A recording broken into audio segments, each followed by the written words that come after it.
Welcome back everyone to episode 3 of PC Flipping. We have finally had our first sale and have made profit for the first time, which is amazing. I wasn't able to record the process or the transaction or anything like that, but I did record right after, so I'll play that clip right now. It's May 24th. We just made our first sale. $200, our first computer sold. It was the first one I listed as well, so that's good. Anyways, as nice as that is, and I should probably use that to build more custom gaming PCs, I'm actually going to save that money for now and start clearing out more inventory I have. I have a couple more pre-builts that I want to try to build and sell, and hopefully, fingers crossed, another one can hopefully sell. But we're going to be working on 2 computers today. They're going to be pretty similar. One's going to be a ProDesk and then one's going to be an EliteDesk. It's all that I really have here, so let's work on those. But with making $200 off that computer and it only costing a little over $110 to build, that means that we just got a little under $90 profit at $89.86, which is pretty good honestly, and I listed at a really fair price. I only bump up my listings like $25, $50 for like the Windows 10 and my service for building the computer. So I think I'm really fair with the pricing and it should work out. The first PC that we have is this HP ProDesk that came with an i5-6500, 4GB of RAM, and a 500GB hard drive. This computer cost me $40 from Facebook Marketplace. Let's take it apart. Overall, this computer's looking alright. This stick of RAM, I did check, it is a 4GB stick of DDR4, which, okay. If I'm not wrong, this is only 4 cores, 4 threads, so I don't think we need 16GB in this. It's a little hidden. There's a hard drive down here. It's a 3.5-inch one. I believe it should be 500GB, so that's a free hard drive we got. The only thing that needs to be done is obviously needs to be cleaned out, repaste the thermal paste, replace the RAM, put in a graphics card, probably another one of the 1GB cards, and then throw in an SSD. And then it should be good. There should be no reason it shouldn't work. We have an 80+ platinum power supply, so not bad. I'll take it. I don't know if you guys saw there, but power should not exceed 200 watts. So it is a kind of lower end power supply, but we're not going to put in a graphics card that requires external power or anything like that, so it should be good. Time to air it out.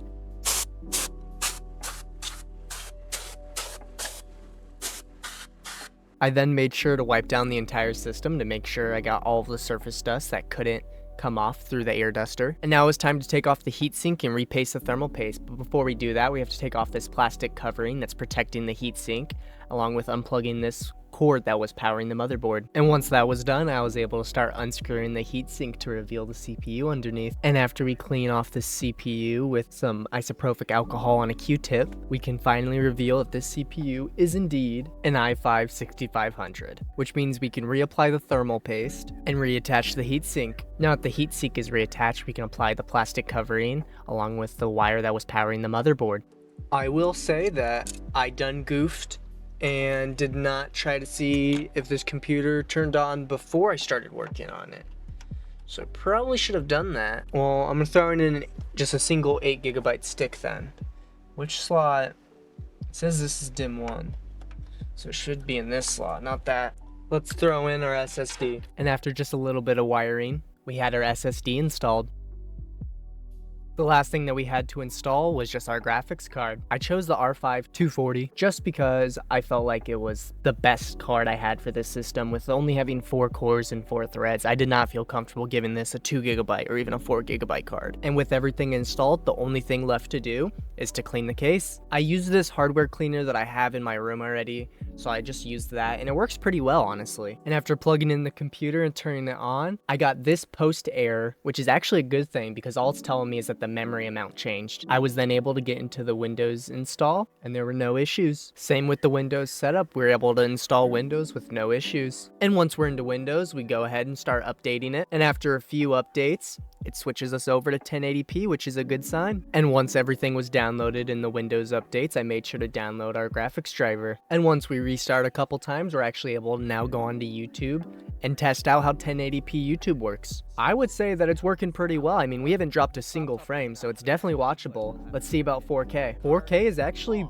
doing pretty well. I don't think it was dropping many frames, if any at all. Before we get into the gaming, I noticed that the 500GB hard drive was not showing up, so I ran a quick test to see if it was working, and it said it was, but nothing that I could do would make it show up, so I had to put in another hard drive. The first game that we have up is Sleeping Dogs Definitive Edition, running at 720p medium settings.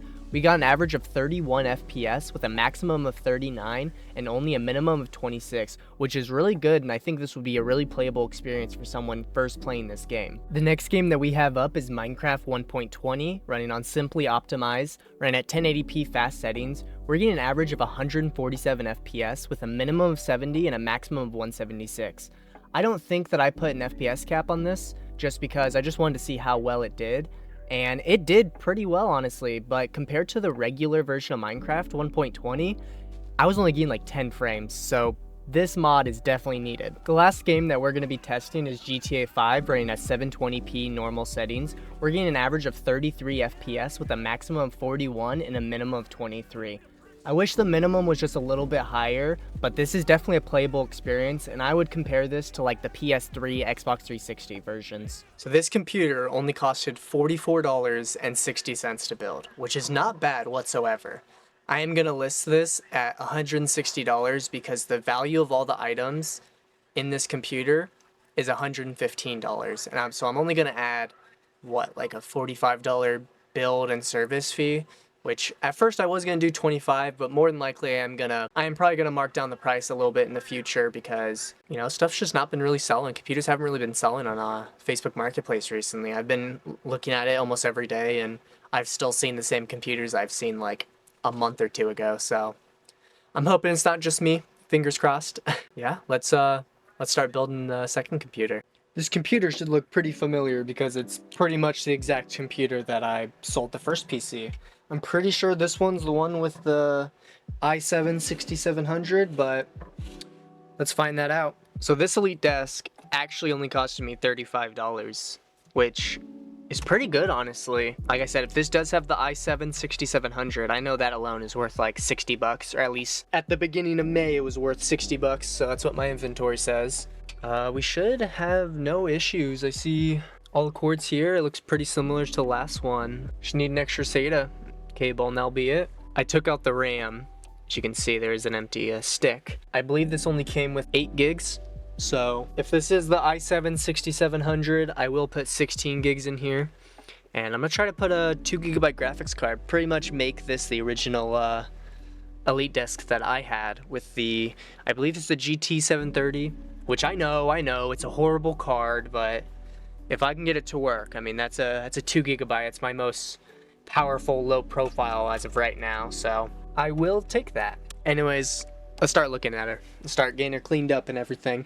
Just like the last computer, I took off the little plastic protection case that was covering the heatsink along with unplugging this cord. And once that was off, I was actually able to start unscrewing this heatsink. And once the heatsink was off, I was able to start cleaning off this thermal paste, which was kind of hard, I'm going to be honest. This thermal paste was pretty dry and it was caked on really bad, so I had to put a good amount of elbow grease into this. And it was nice to know that it was an i7-6700. Oh, I'm out of thermal paste! No! So after a quick trip to Best Buy, we have new thermal paste. And with our new thermal paste, we repasted the CPU and reattached the heatsink. I put the plastic covering back on along with the wire that was attached, just like last time. I then put in 2 8GB sticks of DDR4, totaling out to 16GB, and then I hooked up the 128GB SSD. I did want to try the 500GB hard drive from the last computer just to see if it would work in this computer, so I'm really hoping it does. And now it's time to move on to our graphics card. So this graphics card was my graphics card. Like I said, I believe it's the GT730. And it was working in my computer, and then when I stopped using it, it sat for like a month or two, and then it stopped. So we're gonna try to get this working again. I used a can of air to try to get a bunch of the dust out of the fan, and then I unscrewed all of the screws just to see that it looks pretty fine and there seems nothing to be wrong. I cleaned up the thermal paste on both the graphics card and the fan, and I reattached everything, so let's pray that this works.